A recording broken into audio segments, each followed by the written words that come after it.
And you believe that there was a global flood and that Moses saved all the animals, all of them, the clean one, Noah, he cleaned saved the clean and the unclean, then we should have Tyrannosaurus Rex walking around today.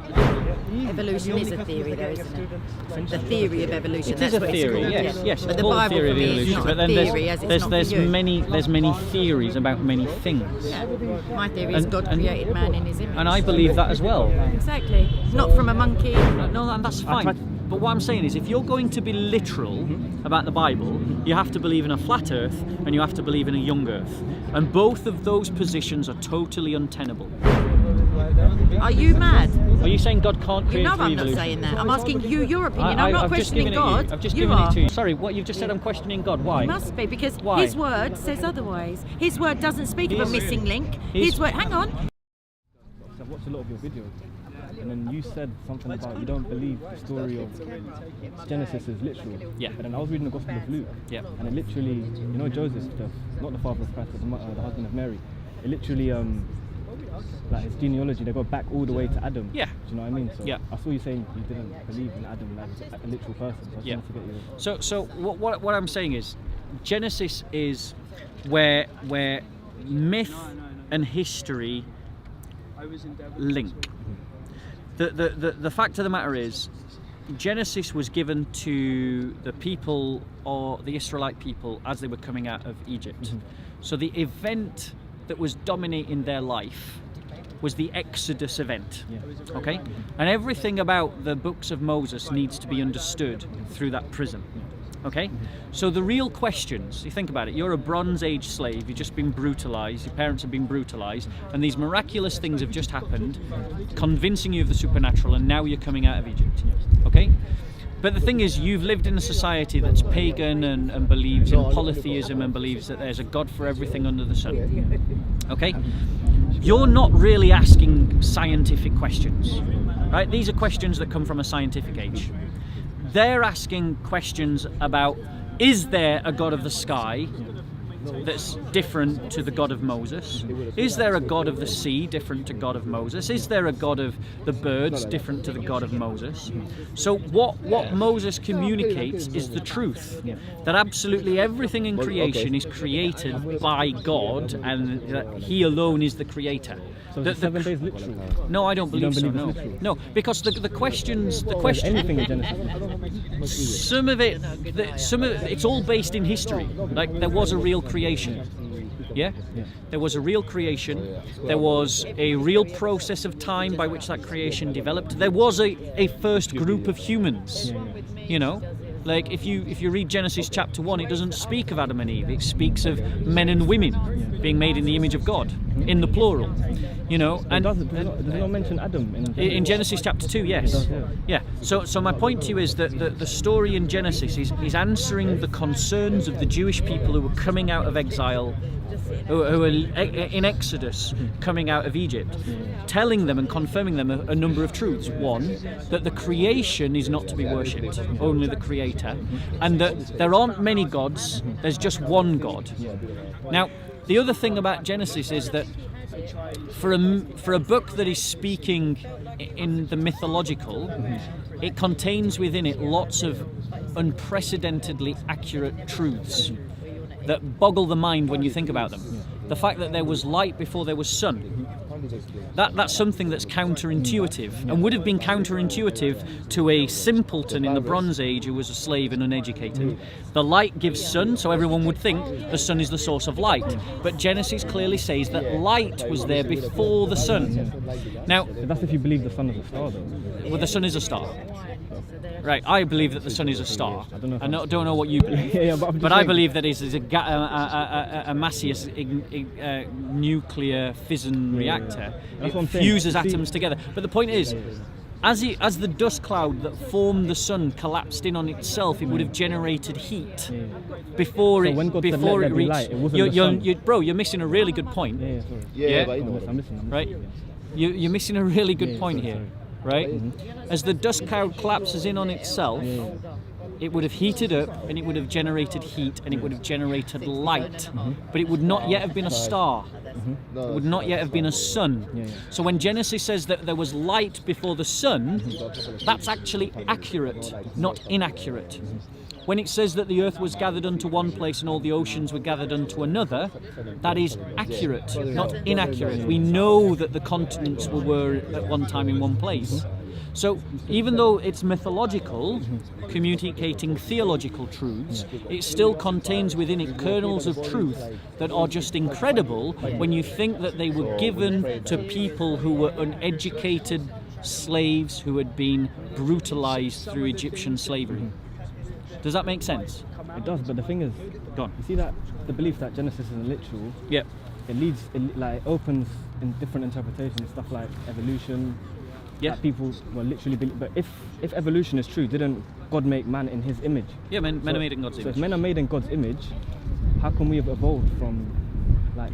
Yeah, from because the way in which we're cells made, and single yeah, that's cell fine. It's a organisms? great question. The way in which we're made in God's image is the fact that we have Mind, body, anger, and like soul. God has anger. We have a sense of morality, like God has, or, not a sense of right or wrong, but God is the source of goodness, and therefore defines for us what is ontologically good and bad. It is that we have reason and God has reason. It is that we have compassion and God has compassion. It is that we have mercy and God has mercy. It is that we have love and that God has love. So in these ways, we are made in God's image. It isn't in the sense of our hands and toes, and But if it because was then made you've got in to the- ask really weird questions, like does God have a beard, and is he black or white? You see when the Bible says we're made in God's image. Yeah. I believe that obviously the man version of God is obviously Jesus. I believe we're made in the image of Jesus, who's God in man form. So we're made in that image, in that sense. And obviously when you believe in evolution and all these things, so that means essentially you're believing that at one point God, like obviously not essentially, but God was some primitive, like he didn't have the mental capacity that we have now. Obviously we haven't got the mental capacity of God, but to some extent we do. Do you know what I mean? Yeah. So evolution, that's something I struggle to believe in is evolution, because when you don't take Genesis literally, it opens your mind to interpretations of because lots of Christians, for whatever reason, baffles me, because the scientific method and the scientific inquiry emerged out of a Christian milieu. It was a Christian culture that allowed the idea of scientific inquiry to thrive, and so I am utterly baffled. Though I do know where it originated in history, I am utterly baffled as to why so many Christians are frightened by science. No. Science, It's not that. science does not in any way make any statement about God, about His creation, or about His purposes in history. It's beyond the scope of science to speak about these things. So the theory of evolution makes no contradiction to the idea that we are made in the image of God. Because the theory of evolution simply speaks about the process by which one species gives rise to another. It doesn't make any value judgment about the value of those species. That's true. And the statement about us being made in the image of God is about our value in the eyes of God. And also like our mental capacity to an extent, because Neanderthals or whatever, or monkeys, they obviously haven't got anything in common with humans in terms of our mental capacity. So like I said, when I'm saying we're made in the image of God, I don't mean physically. I mean we've got to some extent the ability to create, the ability to understand. To create beauty. Exactly. Which is why we're made in the image of God. But if you believe in evolution literally, like I believe in evolution, just for the record. I believe in evolution. I agree, but obviously I don't agree with evolution. But if you do believe in evolution, at what point did God insert that mental capacity, or like all the things that? But the first human. But when is the first? Do you know the one thing I don't agree with evolution? Because evolution is obviously used to disprove God. So how can we believe in something that's used to disprove God? Yeah. When the Bible literally tells us God made every animal individually, every human, like there was clear differences. Yeah, but why is it doing that? Think about it. Because when the Israelites came out of Egypt, the Egyptians had a god for everything. Okay, I agree, but also the Bible Genesis is still used till this day. So correct. People will read Genesis and they'll still read it literally. So just because it was made for the Egyptian, obviously God is all knowing, so God will know that at this day where we are now, people Yeah. still open Genesis and read it literally. So it's obviously but not the point just is, for the. no, hold on one second. The reality is that this idea of reading Genesis literally and emphasizing the literal interpretation of Genesis is a modern thing. If you look at early Christian authors like Saint Augustine, like Origen, like Irenaeus, like Justinian, they don't emphasize the literal interpretation as being the preeminent interpretation. They emphasize the allegorical interpretation as being preeminent. So the idea that you don't put this on God, don't put our modern. No, it's not on God. It's on the Bible. But what you're saying is that God knows that people will read it literally. Of course. If those people choose to read it literally, they are making a mistake. And also, no, that's not what I meant. I meant when the Bible was revealed, or not real, when it was made. Obviously, people are not just reading it and that, or the stories are not just that at that time. They're still being used till now. So the Bible is not just applying to the people and Would you came out of Egypt you at that agree? time. It applies to everyone. Would you agree with me? You shouldn't worry about the problem. Would you agree with me I'm just saying you shouldn't worry about that Genesis is making theological points primarily? Yeah, but it's also letting us know that God made us. And I God agree, made everything it is. Individually. God designed us. God Oh, created. yeah, he but did like I say said, that. And I agree with all of atheists that. use evolution as a contradiction to God. But they are abusing science when they do. But that's 90% of people in the Western But they are world. and all of That's them, 90 but and if all not of them are 95% abusing of the- science Yeah. when they do. It doesn't matter how many people abuse science. If they are trying to say that science proves that God doesn't exist, they are abusing the scientific process. Science has no power to speak about such topics. Zero, none. It doesn't. At the same time, but they make. But obviously, evolution is a fact according to atheists. It's a fact. I believe it's a fact, And they yeah. They go all the way back to what the first single-celled organism. Yeah. And how it just occurred. It just happened without any. Well, actually, for them, for any scientist, how we got the very first life remains a mystery. That process has not yet been discovered in a mechanical Big sense. Bang or whatever. Well, that's a brother. Can I just say, and I mean this with love, but I can tell from talking to you that you haven't read much science. The Big Bang is a completely separate topic to the question of first life and the evolution of life. Okay, it's a totally different But what topic. I'm saying is a contradiction to the Bible. It doesn't contradict the scriptures. I believe it does. Well, you're entitled to that opinion, but then you're going Like I to said, struggle. if you go back to even the New Testament, when Joseph goes all the way back to Adam as the first. Yeah. So when did Adam become from a chimpanzee or whatever it was? Or When the first man was the first man, when the first Homo sapien was I believe that's a identified. I believe that's a contradiction. to the Bible. Where's the contradiction? Because if Adam is the first, Adam's the first. Literally, he's the first. Yeah, there was He was made in a- there was mankind. What does Adam mean? The first, I think. No, it doesn't. It means man. Sorry. Adam Adwama means I don't know what it means means, but- mankind. Yeah. So when it says Adam, you can either choose to read that as a proper pronoun, i.e., as a proper noun, so the name of a person, or you can read it as a statement about all of humanity, mankind. The fact of the matter is, Genesis again is stupendously accurate, given the fact that Bronze Age people had no reason at all to assume that all human beings had one common source. They had just as many reasons to assume that the Africans had their source and the Europeans had their source and the people of the Orient had their source, and they could have, if it was just simple myth, unguided myth, they could have just easily come up with a myth where all these different groups have a different origin. And there's plenty of historical myths, creation myths, that do talk about different things having different sources. But the Genesis says that all humans came from one origin, one source. And science agrees with that. So Genesis is stupendously accurate in what it's saying. But it is ultimately, do you honestly think that these slaves that came out of Egypt would have understood science if God had tried to lay out for them science? Yeah, but I'm asking you a question, would they?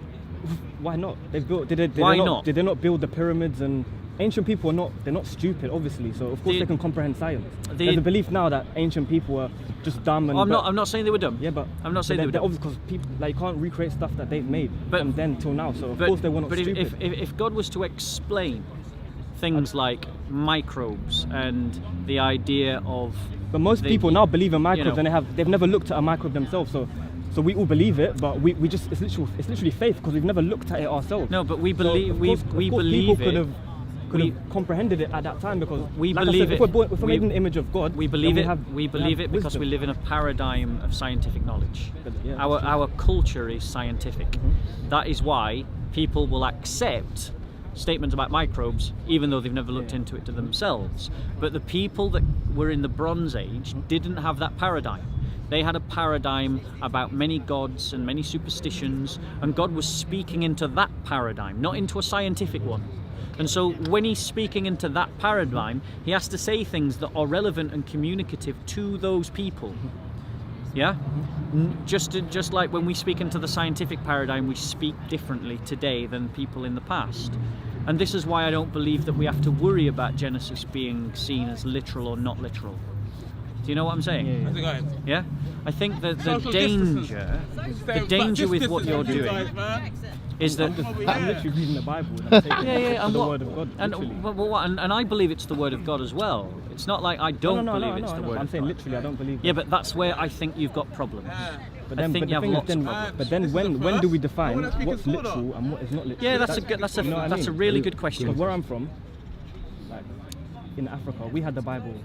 So I'm from Eritrea, which is in Ethiopia. We've had the Bible for thousands of years, Yeah. and they've never looked at it as if it's. They've always looked at it quite literally. Do you know what I mean? No. If you look at the Orthodox Church, of Ethiopia and Eritrea, which is the African church, you know, not a European import. It wasn't wasn't created by colonialists. It's an authentically African church. They read the Old Testament and emphasize the allegorical interpretations above the literal, because that is how the church fathers did it. And the Orthodox churches are very fond of the church fathers, just like I'm very fond of the church fathers. I haven't researched into it. You should. That literalism is something that emerged in the 20th century, and it emerged as a reaction to the abuse of science by atheists. It is a reaction to people abusing science that has led to people asserting a literal interpretation of the Old Testament. But you did ask a good question, which is, at what point do we start speaking about real history? When does myth become real history? And that's a very debatable point, but I would personally view it around the time of Abraham. That we emerge into real history as we would think of Then it. you're saying that, but then like I said, in Luke's Gospel, it says that Adam was It says Cain that and Abel, they're all. says they're that all- Jesus was descended from the first man. I believe that. No, but literally it says the name it names. But it says it Adam, names doesn't it? Abraham. Yep. Adam, it names Cain, it names Yeah. Abel. What does Adam mean again? Yeah, but it names Cain and Abel also. Yeah. As the sons of yes, Adam. because Adam would have had sons. Yeah. So Obviously that means that the Gospel of Luke is obviously claiming that also Genesis is also obviously literal. there was definitely a first human being. Yeah. It was actually But a first group of human where beings. else is Adam named apart from Genesis? The point is though, And Cain and Abel I also. don't believe. Do you believe that God made everything in 6 24-hour blocks? Maybe not 24-hour blocks, but I believe it was 7 days. Because What's a day? It makes one of the key things in Genesis is on the seventh day he rested, where the Sabbath comes from. So God Do is, you believe in a young Earth then? Do you believe the Earth is only I don't know. 6,000 I don't years? know. Hold on. I don't know. If you're I don't going know to, if if you're it's going to be, 6,000 or if you're 10,000. I don't know. I don't know. Hold on I one can't put a second. time If you're scale on going it. to be consistent to your own logic, you have to believe in a young Earth. I'm just saying, it says the Do you Bible believe in has a flat Earth? I don't know about a lot of these things, honestly. Right, If but- I'm being honest, I don't know. No, that's I fine. tried- But what I'm saying is, if you're going to be literal about the Bible, you have to believe in a flat Earth and you have to believe in a young Earth. And both of those positions are totally untenable. We don't live on a flat Earth and we don't live in a young Earth. And anyone who argues that because if you're going to say, well, in the Gospels it says that Adam's a real person, well, also it gives the years that each of these people have lived, and if you add them all up, as has already been done, But don't forget, Noah then lived it's for about nine- 6,000 years, Noah lived and for that about is 900 ridiculous. years. Some of them Adam lived for apparently 900 years. Yeah, which means, but this is all. I forget the bishop that did it. He counted I all know, it's the. about 10,000 years. No, it's about 6,000 years. Are you honestly stood here saying you believe in an Earth that is just 6,000 years old? I don't know. And this is my point, bro. I've been to uni. I've studied believe evolution. But what to me I learned when I read evolution is that it literally contradicts God. It doesn't contradict God. And that's how atheists take it. And when atheists teach evolution, Yeah. I've been to school, like I said, in school, Yeah. we was taught evolution in RE books, not in science books. We was taught evolution in literally RE books. I went to a Catholic school. Yeah, bro, So but if you're being taught evolution in an RE book, they're literally putting in your mind that God is not real. What's real is evolution. It doesn't contradict. I am a Christian. Yeah. I believe in Jesus. But not the orange I'm one, saying the because way that evolution is not taught the orange is to one. make you contradict Bro, Jesus God in your mind. I am a Christian. I believe in evolution. I agree with you that the way that it's taught in school needs revision. It needs revision to accommodate for the idea of a God being the author and the one that is behind and controlling it. Yeah, that's what I believe. Yeah. Right, but that's about that's about a political point. It's about the way that we do education. It is not a proof that evolution is anti-Christian faith. No, it's not. But the way it's taught, I agree with that. if it's taught in religious textbooks, I agree with you. But that's the point. All you're doing is making a socio-political point. You're not making a point that evolution contradicts the Christian faith, because it doesn't. it definitely contradicts Genesis. It doesn't contradict Genesis unless you read Genesis literally. But But if you read Genesis literally, where the you have to problem believe in a comes in. 6,000-year Earth. it doesn't actually give dates. Do you believe in a 6,000-year Earth? We don't know how long Adam was in heaven for. Just- we don't know how long Adam was in paradise for. It says in Genesis that the garden was placed on the earth. Exactly. So we don't know how long Adam was there in harmony before Eve. No, one second. So we don't know how long that Hold on, happened. one second. Genesis says that the garden was placed on earth. It says that Adam lived for 900 years. Before he got cast out. No, that's the total of his life. I can't remember exactly how many years it is, it's pretty irrelevant. The point is, if you're going to argue that we have to believe in a literal Genesis, then you need to be consistent and also argue that the earth is just 6,000 years old. And if you're going to do that, your faith is going to collapse, because you're arguing nonsense. But I'm offering you a Christian way of looking at things. This isn't something I've made up. Origen did it. St. Augustine did it. The church fathers of old did it. They interpreted the Bible, the Old Testament particularly, primarily in an allegorical fashion. And that's the way that Christians need to handle the Old Testament. They need to emphasize not a literal reading of the Old Testament in every verse, but to emphasize the spiritual and the allegorical and the typological understandings of the Old Testament as pointing towards Jesus, who is the Messiah. Because that's what the Old Testament does, it points towards Jesus. Of course, I agree with that. That's where my argument goes back to. But your argument, right, if you're going to argue for a 6,000-year Earth, yeah, then you're arguing contrary to all good evidence.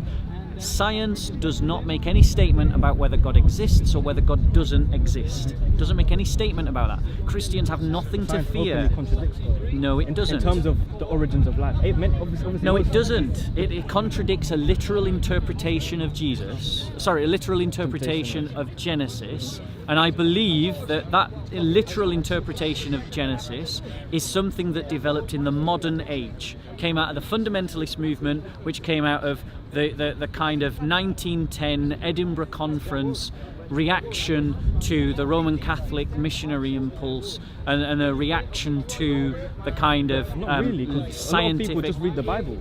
Brother, I don't think you know the history. No, but you're saying that's where it comes out from, but in contrast to that, if you literally just read the Bible without any outward, then it's also contradicting a lot of Well, no, science. I'm sorry, but Origen read the Bible, St. Augustine read the Bible, and they didn't go for a literal interpretation of Genesis.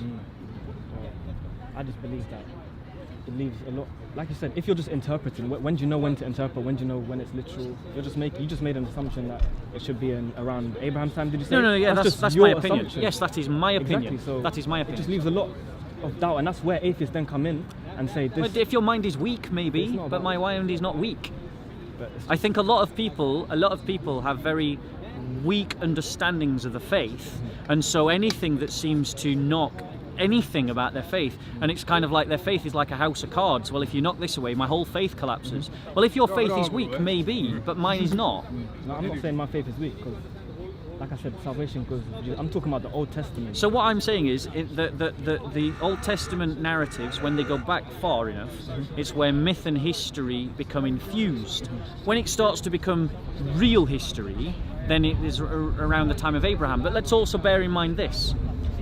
The Old Testament is literature. It's not a camera. It's not capturing history in real time. So when it portrays history, it's more like a portrait, a still portrait. It's not like a motion picture. And we've got to remember that when we're dealing with history in literature. The history in literature is portraits of history. It's not real-time, live-action history. Yeah? But my main problem is when you believe, when God says in Genesis that He made man, obviously in His image, He made the animals all separately, all individually. That's where I've already addressed this. How I see this point. But from single-celled organisms. Yeah, but the point is, God is speaking to ignorant people who believe that there were gods for everything. And Genesis is saying there isn't gods for everything. There's one God that made everything. That's what Genesis is doing. There's nothing to be fearful from about science. It doesn't make any statement about God. It can't. It's not in its purview to do so. It doesn't have the power to do so. Atheists might abuse science, but they are abusing science when they say that science disproves God. And yes, the educational system does need reform so that it shows that God is the creator. But the fact that it doesn't is a socio-political point. It's not a justification for Christians to be ignorant about science or to be ignorant about how the church has interpreted the Bible. Christians are ignorant about theoretical science that can't really be proven, because evolution can't actually be proven. There's no actual factual evidence pointing that evolution is true. So it's still a belief, evolution, to an extent, because it's still theoretical science. And that's where the difference between believing in God. So what am I going to believe in? That God created the world? Am I going to believe in theoretical science that was created by man that has no real factual basis? Why do you set them up as if they contradict one another? Because that is the divide. They don't contradict one another. For me, it's the divide. God created the universe through the Big Bang. I am the Lord thy creator. I have created all things by my power alone. I have stretched out the heavens. The earth sits in a vacuum of space. That the Lord has placed the circle of the earth upon nothing. That God has created man, that He has made him in His own image. There's nothing in evolution or science that contradicts what the Bible teaches, because the Bible is teaching theological points and the scientific inquiry is about the mechanics of the world. These are different questions. It can't be proven. A lot of it can actually be proven. It can't. It's never been seen. It's never been observed. There's no evidence of evolution happening. There's no evidence of half. Have you got a mobile phone? I have, yeah. Do you trust it? Yeah. Right. Do you know the theories that allow the satellites to move around the Earth so that you've got signal on your phone? I don't know. E equals mc squared. It's the use of the theory of relativity that allows a satellite to stay in orbit around the Earth, that allows you to have signal on your phone. That is evidence. That same theory of relativity helps us to understand how gravity works. Helps us to understand, therefore, and makes predictions about how the universe will behave. Okay? And what we see is evidence, observable evidence, that the universe is behaving according to the predictions of that theory of relativity. These are all beliefs, in my opinion. These are facts. These are not beliefs. These are observable facts. Like I am stood here as an observable fact. There's nothing to be frightened of by science. It does not contradict our faith. And Christians are creating an obstacle to the gospel unnecessarily whenever they make this kind of dualism. It's not dualism. Science, it's literally, if you look at in the society that we live in, obviously now, they use science. Do you believe that the Earth... Not us. Do you believe that use science to discredit the Bible. So what? I'm just saying, theoretically, I don't believe you can believe in both, personally. Well, then you've got a problem. Do you believe that the Earth goes around the Sun, or that the Sun goes around the Earth? I don't know. Obviously, I know I've been taught that the Earth rotates around the Sun. Brother, whatever fellowship you're in needs to do better. You need to do better. If you're stood in this park and you're honestly saying you cannot say that the Earth rotates around the Sun, then your education has failed you, bro. You have got bought into superstitions, modern superstitions, and you've bought into mythos. Like, there's nothing wrong with believing that the Earth goes around the Sun, unless you believe in a literal reading of the Bible, in which case you can't argue that. Because a literal reading of the Bible would suggest that the sun goes around the earth. Like I said, that's when do you decide it's literal, when do you decide it's not literal? Like you were speaking to that fellow Christian, Yeah. he was saying he doesn't believe that Jesus was literal. Crucified, yeah. So that's He was what I'm saying, selective that's in what all his the interpretations, Yeah. and people can decide when it's not literal. That's Yeah, what but I'm saying. So so that's a fair the question. problem for me. So it's a question about epistemology. Yeah. So for us, for a paradigm to hold up, for a narrative to hold up, it's got to be internally consistent. So it's got to be non-self-contradictory. It's got to be an accurate description of observable reality, and it has to practically work. So those are your three criteria to decide whether your interpretations are right or wrong. 1, is it internally consistent? 2, does it actually correspond to observable reality? 3, does it practically work? Okay? Now I'm confident that Christianity is a paradigm that meets those criteria. It's internally consistent, it works with reality as we encounter reality, and it is practical. It's something that gives guidance to our lives. Okay? Now, there'll be little bits within that worldview that need tweaking for all of us. I'm not infallible. I get things wrong. You're not infallible. You will get things wrong. But the reason why your interpretation I reject is because you're stood here saying you can't know that the sun goes around the earth. Right, do you believe that the sun goes around the earth? I don't know. I haven't looked through a telescope myself and observed it, so I don't know. Okay. Obviously, I've been taught it. So I passed science. Why now are you applying a sort of rational, a sort of extreme form of skepticism to scientific theories, but you wouldn't apply that to the Bible? Because I believe in God. That's why. That's what I'm saying. I believe in God. I'm not saying you don't, but you see the argument that you're making. That's arguments that atheists literally will use to deny the existence of God. You know, if an atheist makes a good argument, right, it doesn't mean that argument is false. The person making the argument doesn't prove whether an argument is right or wrong. Okay? Now, I am not intimidated by anything that the atheists say. I'm not saying. But I also agree with a lot of what the atheists say. So the fact of the matter is, just because an atheist is saying something does not mean that Christians have to say the opposite. We don't have to say the opposite just because an atheist says something. Fundamentally, the thing that we have to argue about is whether God actually exists or not. But that has nothing to do with scientific observation. Scientific observation does not contradict our faith in any way. Any atheist who, like Richard Dawkins, who uses science to say that God doesn't exist, is abusing the scriptures and is abusing science. It is the majority of atheists that use that. So what? Again, so what? What does it prove? Nothing. It proves nothing that lots of atheists are ignorant of science. All it proves is that atheists are ignorant of science. Any true atheist who really values science would never use science to say God doesn't exist, because they would recognize that science doesn't have the power of description or the power of analysis or the power of experimentation to answer that question. So Christians have nothing to be frightened of by science, because it doesn't have the power to talk about the question of whether God exists. The way I look at it, evolution is used to disprove. It doesn't though. It's abused by people that don't know science. Yeah, I take it. It doesn't disprove our faith in any way, so you've got nothing to be frightened of it by. Which means that you don't have to hold on to a literal view of Genesis. But I want to say this. It doesn't matter to me whether you do or you don't.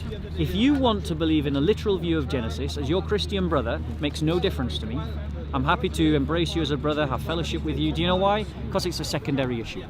It's a secondary issue that is not that doesn't determine our salvation. It's not a salvation issue. But if you are going to hold on to a literal interpretation of Genesis, then be consistent and argue for a 6,000-year earth and argue that the sun goes around the earth. Because that's what a literal reading of the Bible would make you do. Yeah, but that's where my problem comes in, because then, like you said, even the Bible says it was made on the 4 pillars of the earth. The world was made on the 4 pillars, which people can. They say that proves that the earth is flat. But then So now you're not saying that the Bible's essentially telling a lie. No, because this is the point. You're saying that it's either got to be literal or it's false. And what I'm saying to you, saying that. No, but that is the argument you're making. You're saying that we either have to take it literally or it's not I'm true. saying that these are what atheists will go and then say. So what does that demonstrate, except that they are ignorant of the handling of Scripture? It's two different points of view. But yeah, it shows that they are ignorant about how they handle Scripture. You don't have to agree with their dichotomy. If you remember where I started this whole argument with. Wait, I want to pin this down. Sorry. Right. You quoted a passage. Now we'd have to look at it where it talks about the earth being on the 4 pillars of something. I'm not so sure about that, but let's just take it that it does. You're saying that I'm not saying there's a literal 4 pillars. Right, but that's the point. So therefore, you're making now an interpretation, which is what I'm doing with Genesis. So if you can do it with one passage of Scripture, why can I not do it with a different passage of Scripture?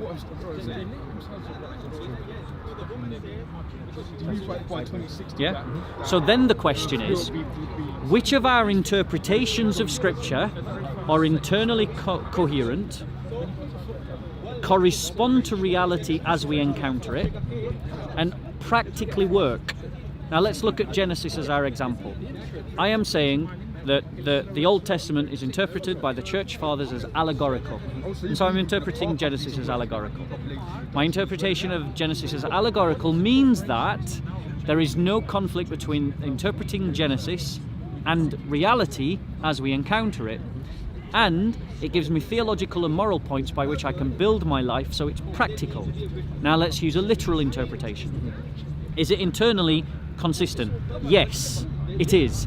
If you argue for a 6,000-year Earth and you argue that the sun goes around the Earth, it is internally consistent. 2, does it correspond to reality as we encounter it? No, it does not. Thirdly, does it give you spiritual and does it give you a way to live your life? Yes, at a spiritual level, but also at a physical level, at a material level, it causes you all kinds of problems. Because if you're going to argue against reality as we encounter it, you're going to struggle in life. The Bible contradicts realism as we encounter it. Thank you. Neither do I. Even the Old Testament, though. So, even believing that God created the world in 7 days, how does that? So does the how Earth? Does that make? How is that contradiction to reality now? So what is at the centre of God's creation? Everything we observe is literally there in Genesis. That all animals are made different. What about dinosaur bones? But there's a theory that all dinosaurs died during the flood, and then their bones were. Why? But Noah was sent to preserve all the animals 2 by 2. Didn't that include the dinosaurs? Obviously, not all animals. Why not? It wasn't all animals. Where's the exception in the story of Noah for dinosaurs? Well, obviously, God didn't. Let's read it, because this is the point. All these people that argue this kind of nonsense. Yeah, we're just going to change the Bible. My neighbour. So if I'm reading that shows me that the Gospel of Luke is going back. Obviously, the Jews knew Adam as the first man. Yeah, that's what they believed. Right. And the Gospel originally first went to the Jews, did it not? Right. So if the Gospel of Luke is going all the way back to Adam, yep. his sons Cain and Abel. Peace be, bro. You gone, yeah?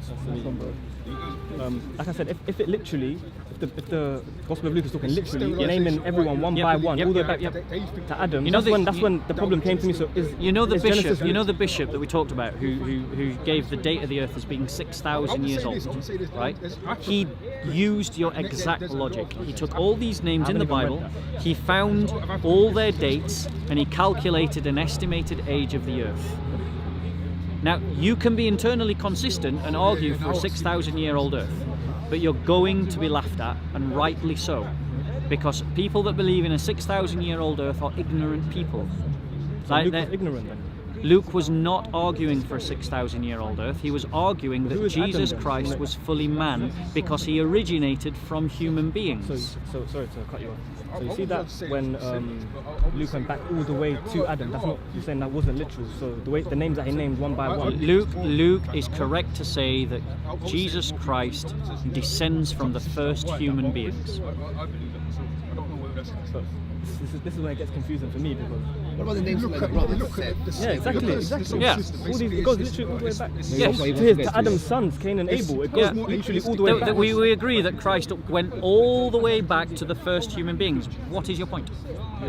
But that's what I'm saying, and you're saying it's not literal though. You're saying Genesis is not literal. I'm saying Genesis is not literal. That is correct. I'm saying that Genesis is not literal. Adam, Jews believe Adam was the first man. Do I believe? No, Jews at that time literally believed Adam was the first man. So by going back, so in the New Testament, by going back, like I said, the New Testament was mainly the Jews picked up in the early first years after AD. I don't even know what it's called. But if they go all the way back, the Jews are literally reading it literally and realizing that it goes all the way back to Adam. So what?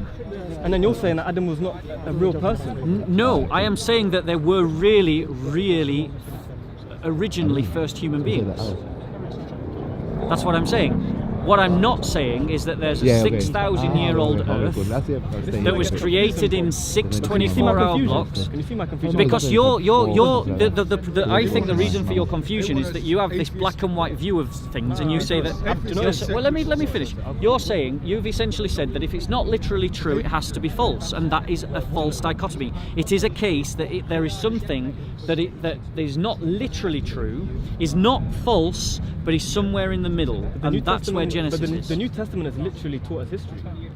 Yes. So by Luke saying that, he's literally outlining history. You know. So do you believe in a 6,000-year-old Earth? That's what I'm not trying to argue with you, but I'm trying to understand. So, and I keep trying to explain it to you. I don't agree with you that it's either literally true or false. I'm not talking about the Old Testament. I'm talking about the New Testament. I don't agree with you that it is either literally true or it's false. So why would Luke write that then if it's not literally true? Because why would he name everyone back he is demonstrating that Christ has a human lineage, that he is a true human being. But none of the other Gospels do that. So without Luke doing that, we already know that Christ is... I'm a Christian.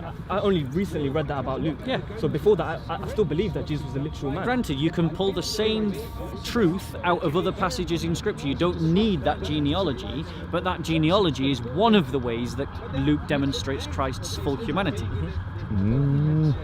Furthermore, Luke's talking about Adam. So Adam is literally mentioned in Genesis as having dominion over all the animals, all these things. So is that not true either then? No, mankind is the dominant species of the earth. That's true.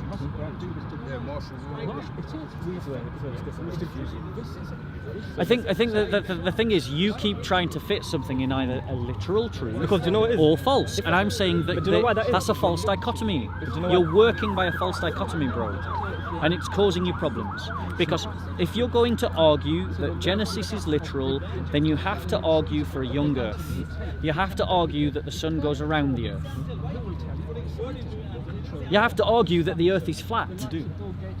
Essentially. You do believe the earth is flat? I guess not. Do you believe that the sun goes around the earth? That it's not flat, I have problems with believing what we've been taught because a lot of it is a lie. I'm not a biblical fundamentalist. I believe as Galileo believes, that the scriptures teach us how to go to heaven. They don't teach us how the heavens go. That is a Christian position. That is a position I'm inviting you to take for yourself as a Christian. Galileo was a Christian, I'm a Christian, we believe this, you can believe it too. And so can all of you literalists out there. This kind of biblical fundamentalism is creating an unnecessary obstacle to the gospel, and it is holding the Christian community back because Christians are buying into conspiracy theories and they're buying into superstitions because of this kind of ignorance. Superstition if it's taught in the Bible? What is a superstition is the idea that, science can't be trusted. The reason why you have a mobile phone that works in your pocket is because science works. My thing is theoretical science can't be trusted because theoretical science essentially is trying to take you away from believing in God. No, it doesn't. It literally does. Why is 90% of people atheists? And their main reasoning for being atheists is we believe in science. Because literally, science has been abused. Because of the way we've been taught. So because science has been abused. The way I'm telling you. I agree. Because the majority of my friends. I agree with you. I went to a Catholic school. I agree with you. And the majority of my friends are atheists. I agree. Well, that's no surprise. The Catholic schools are useless. But this is what I'm saying. So it's literally got me to the point where I either believe in God or I'm going to believe in theoretical science because to me there's a contradiction. And I keep trying to tell you, bro, you're right. There is a contradiction between literalism and science. And I'm trying to tell you that there is a third way. It doesn't have to be black or white, there is an option in the middle. And it is the option that I'm offering to you, the one that doesn't see a tension or a fight between the scientific world and the Christian worldview. And why? Because the scientific worldview emerged out of the Christian worldview. It was born of Christians. Darwin, so I don't believe social Darwinism, not social Darwinism, like Darwinian evolution is not really Christian. The idea of inquiring into nature is born out of Darwin he despised Christianity from what I've learned. No, he was born as a Christian, but he didn't believe in Christianity. He rejected Christianity because of what happened to his family. Social Darwinism is literally an alternative view of Christianity. No, it isn't. No, I'm saying when Darwin came up with the theory, he never came up with the theory of social Darwinism. Okay, social Darwinism. Not social Darwinism. I said Darwinian evolution. Darwinian evolution. Okay, Bob, sorry, you know when Darwinian evolution was first came to light, was it not rejected by church fathers and? It was rejected by many bishops, but not all bishops. Once again, there were bishops that accepted the theory of evolution without any problem at all. But essentially, it was called a heretic, you know, Darwin? By some. Darwin, just to be clear, as I understand the history, and I'm no expert on Darwin's life, but I believe that Darwin, to my understanding, rejected his Christian faith because of what happened to his daughter and to what happened to his marriage. It was his personal life that collapsed that led him to reject his faith. And there's lots of Christians that do that. What I'm saying is, Darwin never came with his theory in conjunction with Christianity. It was an opposite theory. He never. I don't know enough about his writings to say whether he did or he didn't. I think he presented. I think he presented his, to my knowledge, and I might be wrong, but he presented his argument as not being in contradiction to the Christian faith, as not actually stating anything about it. It was literally called a heresy when Darwin first came with that theory. By some, but not by all. Because it wasn't accepted. Do you see that it was not by all Christians? No, I do see. It is not black and white. There was something in the middle. There were Christians that had no problem with the theory of evolution at the time of Darwin. That's true. Yeah? But the majority. No, not Darwinism, true. because if that was the case, then why wasn't it embraced? It wasn't embraced. It was embraced probably about 1950s. Yeah. No, you're right. Probably most new ideas are rejected when they first come. It takes time. But the reason why the scientific the view of Darwin is used as a way of attacking the faith is partly because of Christians like yourself. Because you create this war that doesn't have to exist between the scientific world and the church. And I'm saying to you, all you're doing is hurting the church. You're hurting the church because you're making an enemy where an enemy does not have to be. The enemy is already there, because like I said, the majority of people, they reject because of the way it's taught in schools. And we both agree that needs to be changed. The educational system needs to acknowledge in its teaching of evolution that it is subject to the Creator. That's what I believe. But you're not going to do that except by becoming political, and by seeking to change the educational system, and by seeking to seize those positions of power and influence that lead to the kind of social reforms that we need. You've got to take that into account of what Jesus did and the fact that anyway, I still don't believe in it. That's fine. I don't convince you, but I want you to. It's not because I haven't done my research. That's fine. But what I want, if you're believing in literal Genesis, I want you. Maybe not literally. God made the world in 7 days. I believe God made us in His image. He made everyone. That's what I believe. He made all animals. I don't know when. I believe that as well. I don't say I can believe God made us in His image, but essentially we was at one stage of our evolutionary trail. At one point we was dim-witted. Because you're confusing the means with the end. I don't believe God needs to do evolution. He doesn't. He doesn't need to do. He doesn't need to make. He doesn't. He doesn't need us to evolve. He can just make man. Yeah, you're right. So why do we? But why can't he? But why? It's not are you saying that he can't? I'm not saying he can't. So he can.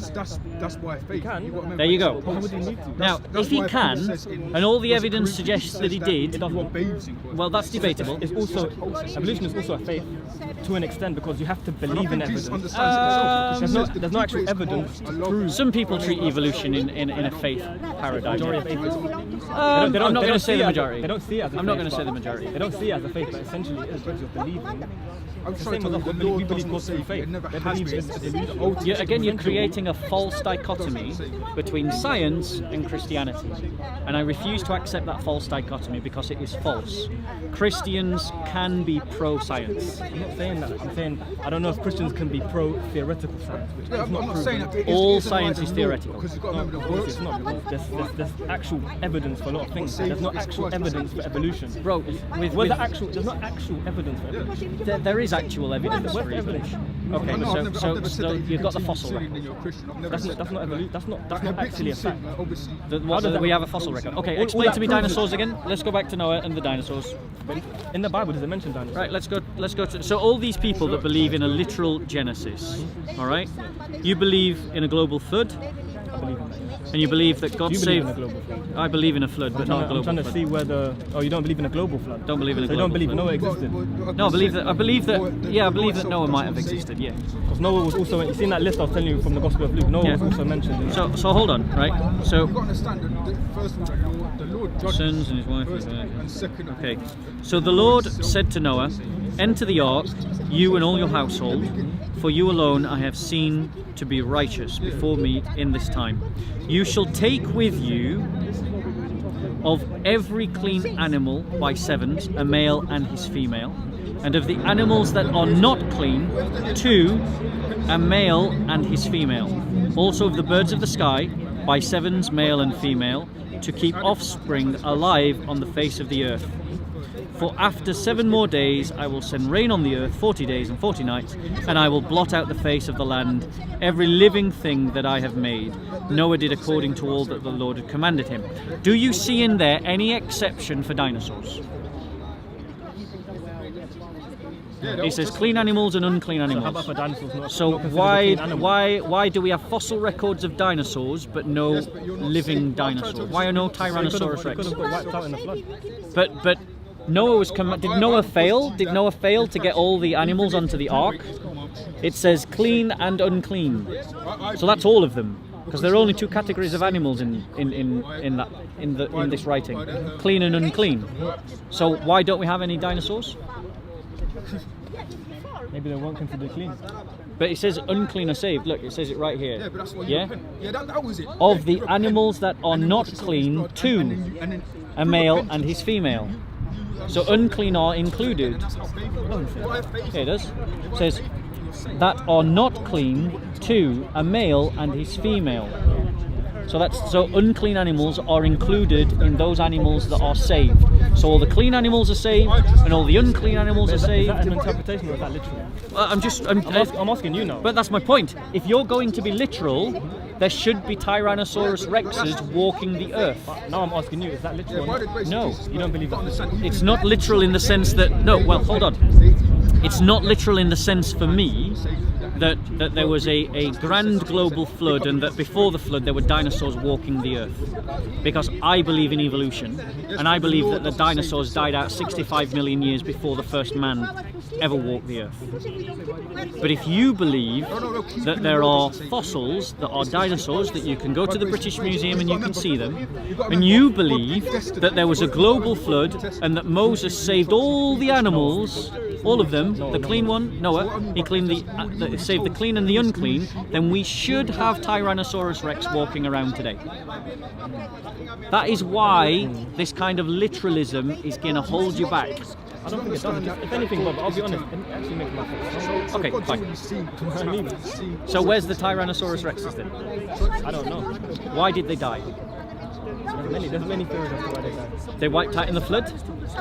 So Noah failed to do what God commanded him? Maybe they just wasn't part of You've got to God's plan. understand. Said all the clean animals and the Maybe unclean a animals. dinosaur's not considered an animal. What is it considered then? Obviously, maybe God didn't consider an animal. So he that in Genesis created all those things that walk and creepeth upon the land didn't include dinosaurs. But one thing, maybe as an animal, it wasn't. Maybe that's not included as an animal. No. Genesis is really clear. If you're going to be literal, and this is what I mean. You have a logic that doesn't correspond, you have a truth claim that doesn't correspond to reality as we encounter it. And that's one of the things that's telling you that there's something wrong with your worldview that needs to be adjusted. Yeah? Because if your worldview is not corresponding to reality as we encounter it, then something about it needs to change. And I'm saying to you, it doesn't have to be literalism. It doesn't have to be, it's either literally true or it's false. There is a third option. I'm stood here making that third option available to you. Origen stood in this third option. Augustine stood in this third option. Galileo Galilei stood in this third option. Copernicus stood in this third option. There is a heritage of Christians that stand in this third option. And your worldview will be stronger if you stand in it as well. It's hard for me to just think what's literal, what's not literal in the New Testament and the Old Testament. Go away and think about this question. Where are all the dinosaurs? That's not really important to me. Well, it is if you believe in a literal Genesis. But this is what I'm saying, but this is where you've just confused me, because you don't know if the flood was literal, if it was a full globe. So no, my view on that's where I get confused. You see what I'm getting confused now? My view, the part of my view on the flood is that it was a regional flood that destroyed the world of the person that experienced it. That's your assumption, though. Yes. Because the Bible doesn't say that. The Bible literally says everything was wiped out. Yeah. But this is what I'm saying. If you're this is where atheists will then jump in and say let the book them. contradicts I'm itself. not frightened by the atheists. But you might not be, I might not be, but there's a lot of people that are being led away from the truth because their identity in Christ is weak. But there's people that are trying to understand Christ, and then things like this. You'll teach that the flood is not literal. Someone else might teach them it's literal. You'll say so they have to come to a position of conscience that they. And God also says, "I'm not a God of confusion." So why? So, but then they have to come to a position of conscience that they believe in good conscience. It is not important for me to convince you not to believe in a literal Genesis, but I am not going to go along with you in believing in a literal Genesis. I'm trying to understand from you, and I'm trying to explain. But you keep trying to fit things into a simple category of literal or false, and I'm saying it isn't that simple. There is another category to work in, which is this idea of mythology, which is this idea not of false things, because I know that's where your mind's going, but the idea of true things that are not literal. When Christ tells a parable, that's a parable. The difference between parable and literal. Right. That has nothing to do with. Well, mythology. Isn't portrayed as a parable. Mythology. I'm not saying it is. I'm not saying it is. And also, when I said Luke goes back all the way to Adam, that's not portrayed as a parable. And either. again, I'm not It's disputing. not I'm mythological. I'm not so that's where the disputing. confusion comes in. Well, then, do you believe in a 6,000-year-old Earth? I believe that the periods of time between the genealogies are not accounted for. So it's not literal. It is literal, but the people have added up lifespans rather than the span of the Earth's existence. So what you're saying is there's links in the chain that are not there in the genealogy. Between the end of one chapter and so the she's not being literal either. She's just being less literal. No, I'm saying if you speak about Noah until he's 930 years old, and then you begin talking about somebody else, you don't know how many years of elapsed. Right, hold on 1 second. Kay, love, you've just said. Don't love me in that just fashion. said, No, please. You've just said that this genealogy, right, has links missing. You're going to give me Matthew, are you? No, I'm going to give you Luke. Oh. Okay? Yep. So there are links missing Tell me in their this ages genealogy. as you go through. It doesn't give you their ages. Tell me their ages. Doesn't though. matter to my argument. It's not where it matters. It's they're not Doesn't there. matter to my argument. It matters to mine. They're not there. It doesn't matter to my But argument. it matters to mine, and it's a three-way conversation. So I'm going to point out that there are no ages. So my point to you is that you're saying. Don't tell me what I'm saying. I'm saying it loud enough. So you're saying, actually stand it. bro. I mean, I want to come back to this point because there are things that I want to talk about. Yeah, like let's just get to the genealogies. I know the genealogy. It doesn't have the ages. Is my point. I'm not saying there are missing You don't people. understand. Okay, you haven't even listened to what I want to say to you. Though. I have love, You don't. but love. I really have love. Right. Hold on. And I've got Jesus No. and Let me find the Because you believe victory in waiting evolution, over so there. essentially you think. I don't believe in evolution. So There we go. Right. You vote for monkeys then? So here we go. Right. So are we saying that this genealogy is accurate? Yeah, basically, that's my question. Okay. Are you saying that this genealogy is I accurate? trust Luke. So when it says, for instance, yeah, that because the son of Joseph was the son of Eli, is that accurate? No. That's not accurate. The son of someone cannot be the son of someone else if they're both men. Agree. Well, yes, you can actually be the son of someone if they are your father. Yeah, but you just said the son of Joseph is the son of Eli. Correct. That's the same dude. No, Joseph, the son of Eli, is the son of somebody else. Yeah, I believe so, that. Yeah. So is that accurate? Yeah, I trust Luke. I just said so. That link of the chain is accurate. What about I'm not saying there's Eli? a missing link of people. Ah, right. So there's I'm saying their ages aren't recorded. Okay. So in terms of timeline, it's irrelevant. In terms of their links of names, it goes all the way back to Adam. Yes. Okay. Yep. We have the age of Adam. Yep. We have the age of. Are you skipping? We have the age there? of Seth. Right. We have the age of Enosh. Yep. We have the age of Kenan. Right. We have the age of Mahalalel. Yeah. Okay. Are you missing any out there? So no. Where's the age of Abel? And So we go to Genesis. No, I'm asking you genuinely. Well, let me finish my point. Okay. So we go to Genesis and we start we go to Genesis and we start counting all these ages. Yes. And we start adding them up. Now eventually you're right. Not every age of every person in this link is given. Not every age. Yeah, some of them could have been 900. What we do see is that the ages continually shrink the further it goes forward in time. And there's no reason to assume that stops, that it reverses, and that one of these people later down the line suddenly lives for 900 years. But there's no reason to doubt that it could happen. It's a speculation. It's probably it's would a speculation. be remarked upon. But which one of us is following the biblical pattern of age? Not you, because you believe in evolution. Hold on one second. In terms of the ages. Oh, just the ages. Yes, just the ages. All right. What else about Genesis do we discount? No, hold on. We're not jumping around, Kay. We're just talking about the links. I'm standing firmly on the ground. Let's talk probably over 6,000 years. So let's talk but about. There's no so proof. let's talk about the ages. If you add all those ages up.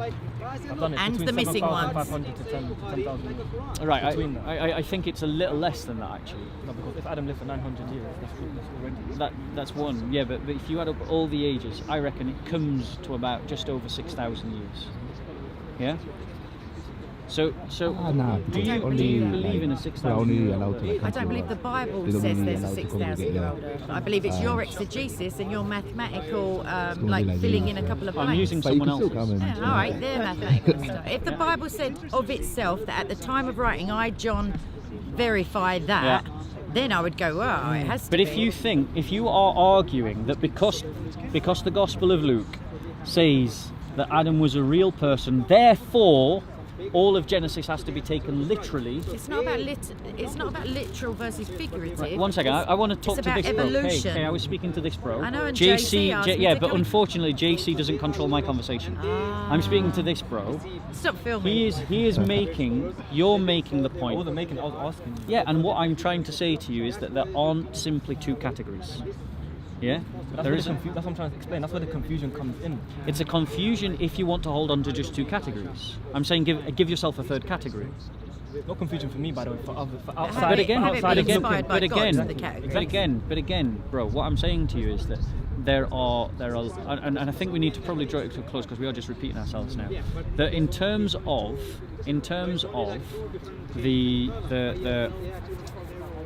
this issue between science and the claims of the Christian faith. The claims of the Christian faith, the Christian paradigm is not dominated or dictated by the literalists. The literalists are a tiny camp within the Christian world.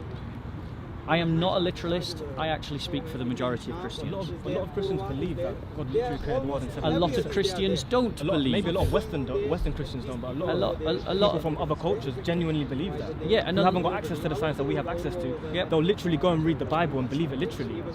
Okay. And I would say to them, I'm speaking. I'm going to just say to the camera, apart from a belief in Christ, walk with me? It doesn't matter what you believe about other things. So my point to you is that in terms of the categories of history, in terms of our categories of knowledge, the confusion I think is caused by the fact that a reaction in the 20th century amongst certain fundamentalist Christians against the abuse of science, and I agree that it was abused, has created a false dichotomy within our culture that feeds the atheistic argument.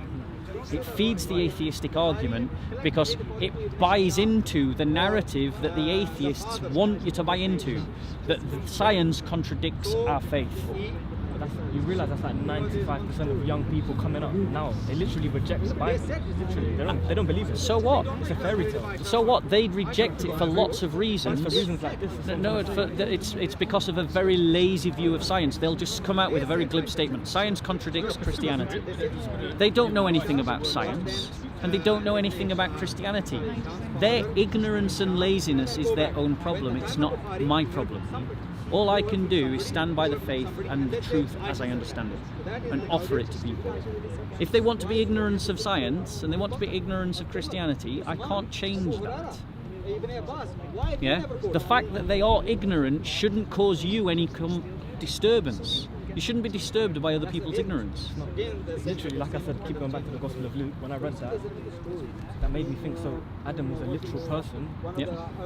So that's what I was inferring from reading the Gospel And of at Luke. the risk of repeating myself, I know. when it comes to our interpretations, there's 3 ways to test whether our interpretations, our paradigm of interpretation is accurate. Is it internally consistent? Does it correspond to reality as we encounter it? And does it practically work? Your literalism, I've not fully tested it, yeah? I don't think it's internally consistent because I think you're willing to be metaphorical when it suits you, when tested. Yeah? I don't know that for a fact, I'm just going off a feeling. I don't believe in evolution. Okay, do you believe that the earth is flat? I believe what the Bible says. What does the Bible I say? literally believe what the Bible says. I believe that. Okay. I don't believe in science. I don't believe in Okay. theoretical science. I So- believe in science. So where? So In terms, I believe what can be proven. Do you believe I that? don't believe in things that have no basis or like evolution, that just grand assumptions.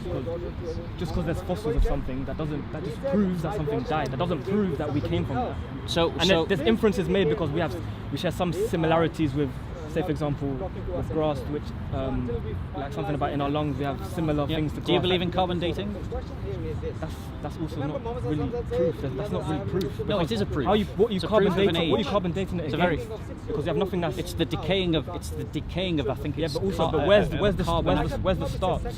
It's based upon the decay of the. I'm not. These are all I'm not even. assumptions. They're all They're assumptions. not assumptions, bro. This is hard Their science. assumptions are used to then But this is the point. discredit the Bible. That's what I'm trying to say to you. But no, they are hard sciences that are abused by atheists to discredit the Bible that gullible Christians believe buy there's something into and then argue against, thus feeding the whole cycle over and over again. So it's ignorance of religion from the atheists and ignorance of science from the atheists and ignorance from Christians who are ignorant of both their own religion and of science, and they're just feeding one another in this silly cycle that is creating an argument where one does not have to exist. It does exist. And here's the thing, you've just demonstrated a superstition.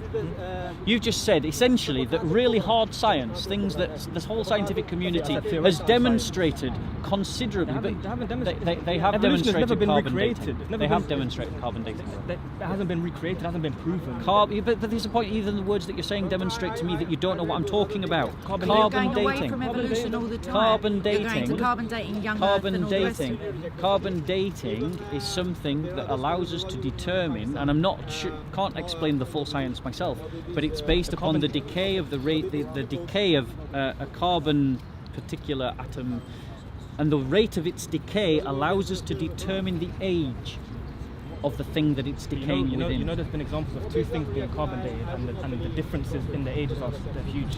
Yes, So there's been evidences, there's been proof that something that literally died a few years ago has been carbon dated, and it said this thing existed for 16 million years. So obviously carbon Example. dating. You can go online as examples. Give me an example. Obviously, I can't from the top of my head. Pull it online. You just said we could do it online. But You just made something I'll up on do the it, spot. You carry on talking. You've I'm just just made saying, something up on the spot. I haven't made up on the spot. I've Right, seen it. brilliant. Let's pull Carbon it up. dating is not 100% No, accurate. of course it's not. You're right, it isn't, and I'm not saying that it is. I'm not It's a making hard that argument. science. But what I am saying is that essentially a theory. you've bought into a kind of Christian superstition haven't. that know this what- idea that the you know scientific what- community you can't be know where it trusted. is? Okay. Yeah, sorry, People are two literally seconds, being I'm just misled by helping science. this guy. Literally, so many people are being misled by it. No, they're not being I don't know misled if by I can science. trust They are science. not being misled by Bob, science. the- They are being misled by ignorant Christians on one side and ignorant atheists on the other, and those two ignorant groups are working together Why would ignorant Christians work with ignorant scientists? because Christians want people to have faith in God. the Christians that try to say you can't trust science don't know enough about science. The atheists that say that science contradicts religion don't know enough about religion. That's the ignorance. Science does contradict religion. Because No, it doesn't. Scientifically, you can't prove that Jesus rose from the dead. Scientifically, I agree that don't in need history, to. but that's what I'm You saying. don't need but to. Science is literally proof. But that's a category mistake. That's a category mistake because you're assuming that everything has to be proven by science, and not everything has to be proven by science. That's the premise of science. This is When a they try to historical prove question. The Bible was false. This is a historical question about whether miracles can happen, and miracles are not subject to scientific laws. So that's a category mistake right there. It's a lack of sophisticated thinking on the behalf of the Christian that thinks that they have to play to the tune that the militant atheists are using. Yeah, I found examples of like 300 to 400 year inaccuracies. It's saying that the southern hemisphere has had periods of differing carbon base levels, Can and that I have a affects look at stuff. that? Yeah. What's the source? Yeah, I spoke to Hashim earlier. He said he wasn't going to. Physics.org. Physics.org, basically. and what is it saying? It's saying the bit that I just looked at. Yeah, there's not many people today, so they're not going to. So pre-modern ones used a standard northern and southern hemisphere calibration, but the one that I got to was they tested the same tree, and one got 1610 and one got 1940. So that was the 300-ish year discrepancy. Okay, and when scientists encounter that, because I wasn't ignorant of the fact that these kind of things occur, they will then go into looking as to why there may be a discrepancy It to should be that in the same carbon item, dating. the same tree should But have. what I'm saying is that this is based on actual hard science. It isn't a superstition, it isn't a theory. There is an experiment that is carried out that observes something in reality. Evolution is a theory, though, isn't it? The theory of evolution. It that's is a what theory, it's called. yes, yeah. yes. But It's the called Bible theory for of me is evolution. not But a then theory, as it's not there's for you. many theories about many things. Yeah. My theory is And- God and- created man in his image. And I believe that as well. Exactly. Not from a monkey, Yeah, exactly. not from speciation. No, I see- Speciation is a thing. No. Birds can adapt their Yeah, but beaks, I don't- but they can't That's become a just cat. adaptation. Yeah, It's exactly. adaptation. It's not There's no evolution. speciation. It's not actual evolution. You can't prove A cat doesn't evolution. become a fish because there's a lot of water. You can prove adaptation, obviously, but you can't prove evolution. Guys, like until you are internally consistent and want to argue for a young Earth and want to argue, Do you? like you can't get round the chronologies Because the Bible of doesn't say, Genesis. it doesn't specifically say that. If So you I go don't- I to don't the feel I need British to. Museum and you find dinosaur bones in the British I'd Museum, look at Job. explain to me where are those dinosaurs today? Job. What happened? In Job, it speaks about a creature that God created that is no more. Yeah. So that accounts for dinosaurs. Where are they? They've That become verse does extinct. not. That does not It account. talks about When did they become bones extinct? as of when? I don't know. The Bible doesn't tell me. I don't know. Dinosaurs. I mean, I just mind-boggling. I'm not saying there's a young boggling. Earth. Don't you understand? He's Yeah. not saying it either. So you're arguing against a bit of a straw man. So in that how we're old talking are about human beings? evolution. How old are evolution. human Let's stick beings? with evolution. Though. Where is the other Let's stick with historical evolution, accounts because of Genesis dinosaurs? This contradicts connects it. it. This How? connects to it. Tell me how then. Because the argument that there are not that I mean, I'm not even sure what you're arguing, to be honest. In terms of Against dinosaurs, evolution. yes. So I'm going to use dinosaurs as an example Like that a atheists literal do. interpretation of Genesis does not stand up to scrutiny. All the crawling Okay, creatures. exactly. Noah beasts of saved the field. all creatures. We can determine Not sea how creatures. long Noah lived, That's a nice part. Yeah. roughly, based upon the chronology of his age, all creatures at the that time chronology he of saved. his children's age, and their descendants. We get a rough estimate of how long he lived. It's less than 6,000 years ago.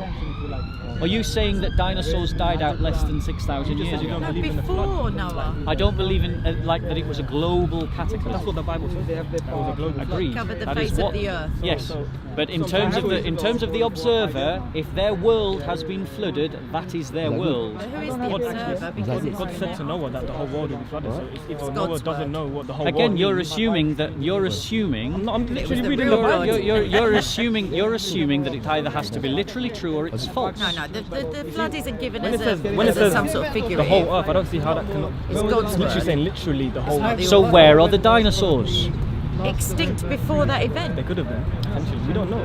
Extinct before that event. Yeah, that's a potential. That's a a potential solution to your thing that goes? It's still not explaining evolution. So in terms explain of God. to me. No, okay. you explain to me evolution. You explain to me evolution. If they died out, how did they die out across the whole earth? No idea. Because of the Evolution. global I have no idea. God doesn't tell me. Right, but that's He the couldn't point. fit them on the boat. They were That's the point. massive. You mock, but I do mock you because do you're mock. avoiding the question. You do mock, Yes, but, I do. but the Often. reality is, Sassy. if you try to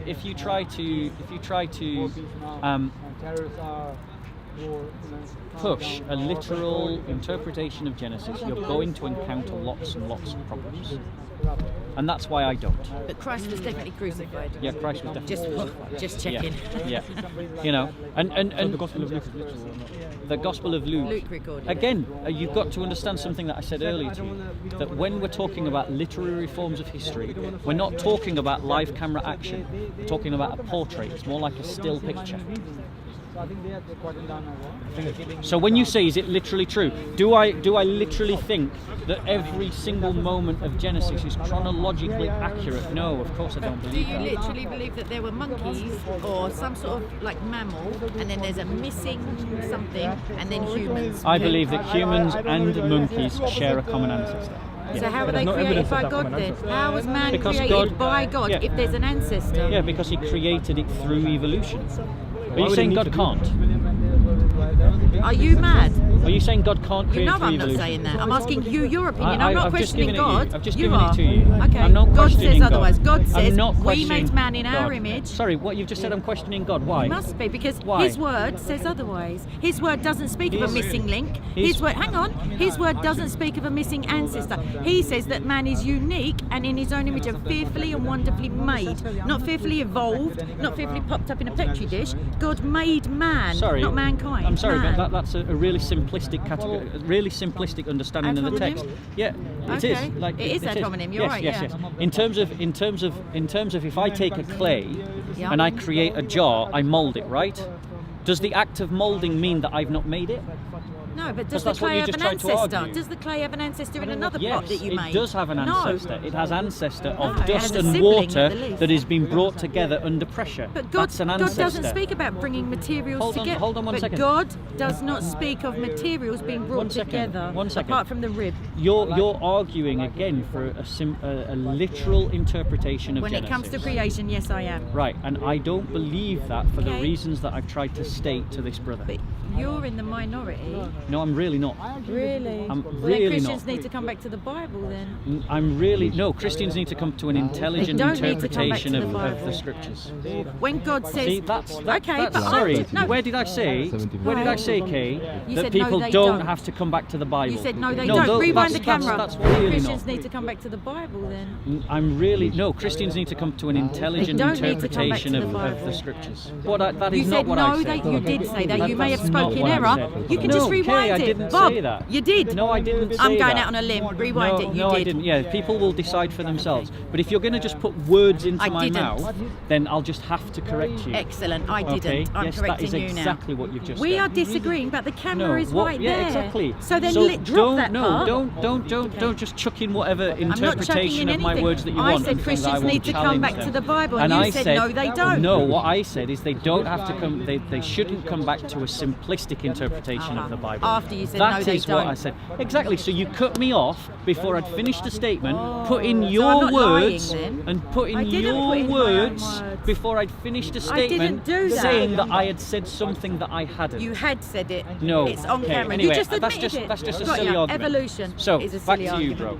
Back to you, bro. I think we're going to have to stop there, yeah, because there's some other things that I want to talk about. I've given you my opinion. You can go away and you can read it, listen to it again over the video camera. I think it's important that as Christians that we recognise what is of primary importance and what is of secondary importance. Because at the end of the day, for me personally, I don't care whether you believe that Genesis is literal or whether Genesis is not literal. It doesn't make any difference about whether I can have fellowship with you or whether I can see you as a Christian or all the rights and duties that come with that. And I hope that that's a mutual thing. Yeah? So if we agree that it is a secondary issue, then it is something that we can discuss and it is something that we can debate, but it isn't something that we need to fall out about, which I think me and you haven't. I just came to You know. get some clarity. Yeah, and my clarity is it's not a case that it has to be true or false. Sorry, that doesn't. My clarity is that it's not that it has to be literally true or it's false. My clarity is that there is a third category that these kinds of things fit into, where myth and history come together. And myth is not false. Yeah, Christ spoke in parables; they were truths. Myths are not false. They tell truths, but not literal truths. Yeah, science and Christian faith don't conflict with one another. They're not in contradiction, but they are made to be in contradiction by people that either don't know enough about the Christian faith or don't know enough about science. Okay, so that's my position. I'll leave it with you. You make up your own mind, you know, and we can still worship God together. Okay, peace be with you. Thank you all. Thank you. No, wrap up. Wrap up. Wrap up, okay. Yeah, and Stop it, you. Thank you. Or I'll just get another cameraman. So in terms of what we've talked about, there are a lot of Christians who share this brother's opinion, as Kay clearly demonstrates, and I genuinely believe. Love you too, Kay. but we genuinely hurt ourselves as Christians when we fight against science. There's no reason to.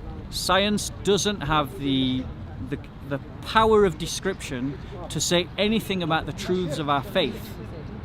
It doesn't say anything about God's existence or not. The people that use science to try and disprove Christianity, you should stop them and just say to them, look, you're abusing science. Science doesn't talk about this topic.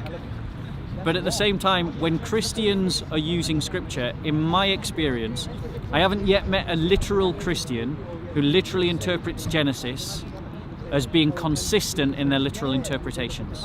Because when they're tested, I find that they will choose which parts of the scripture they believe to be literal or not. One example for all of you that are probably ranting away at the comment section underneath. It says that Adam and Eve had 2 sons. Yeah. It doesn't say that they had any daughters. If you're going to take Genesis literally, where do the daughters come from? If you demand that it has to be literal, be consistent. So you measure your paradigm by 3 things. 1, is it internally consistent? 2, does it correspond to reality as we find it? 3, does it practically allow us to go forward in our lives and to organise our lives in a good way? I believe that Christianity meets all 3 of those criteria. I don't believe that biblical literalists do match all 3 of those criteria, but nor do I believe that atheistic abusers of science like Richard Dawkins can meet all 3 of those criteria. By the way, Richard Dawkins fails on the 3rd because he says that the world has no meaning and is at base indifferent and chaotic, but then he tries to ascribe meaning to the world because he loves his wife and his family. So, you know, if it doesn't fit all 3 of those criteria, it falls down. Islam falls down because it doesn't correspond to reality. It denies the historical crucifixion of Jesus. Christianity works in all 3, but it's the intelligent Christianity of St. Augustine, of Origen, of Galileo Galilei, of Copernicus, of a number of other Christian scientists who don't see the tension or the conflict between science and the Christian faith. That is a 3rd way of meeting this debate. It's the one I stand in, and it's the one that I encourage all of you to stand in as well. And go and look up those Christians that stand in the way I stand. I leave you with the words of Galileo Galilei, which is that the Bible teaches us how to go to heaven. It doesn't teach us how the heavens go. Thank you, Bob. Second rapper. I just want to read this verse, which is Genesis 5:4, and it says, "In the days of Adam, after he had begotten Seth, were 800, and he begat sons and daughters." So those are the daughters. I would say in terms of evolution, I used to hold a view that it could be married up to science, but to say that science is fallible and God isn't. So if God directly says to me through the Bible that I don't believe to be corrupted or a poor interpretation, that he has done something, i.e. an event, as in created man, then I don't assume man to have any ancestors other than, I don't know what God did before he got to earth. I don't know. But the fact is that we're in God's image. I don't believe we came from something that wasn't in his image. Other than that, the Psalms could support evolution in terms of timelines, and 1,000 years is as one day to the Lord. So there could be 600,000 years of evolution in 6 days of Genesis. But I think that if you discount such a large part, and then like the other guy said, it's Adam's mentioned in the New Testament where Christ tells you when he's speaking in parables. He then explains them. It's not hidden knowledge. So that's it really. I'd rather have the Bible over science, because science is theoretical. Scientific laws can be replaced by other laws as technology advances.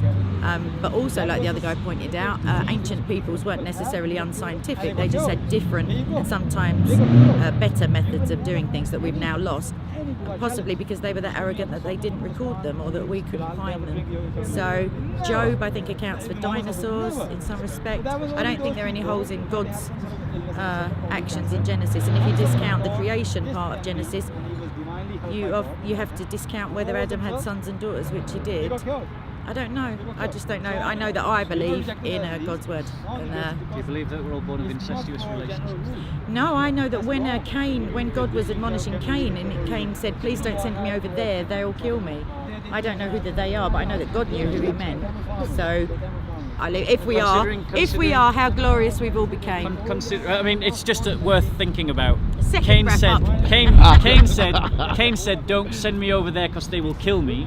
Okay. Cain was the son of Adam and Eve. Just think about that for a minute. He was. Just think about that for a minute. Good. In other words, my brothers and my sisters, or my sons and daughters, will kill me. That's essentially. But Adam was already over 100 by then, and God may have. Who knows? Who knows? Thank you, guys.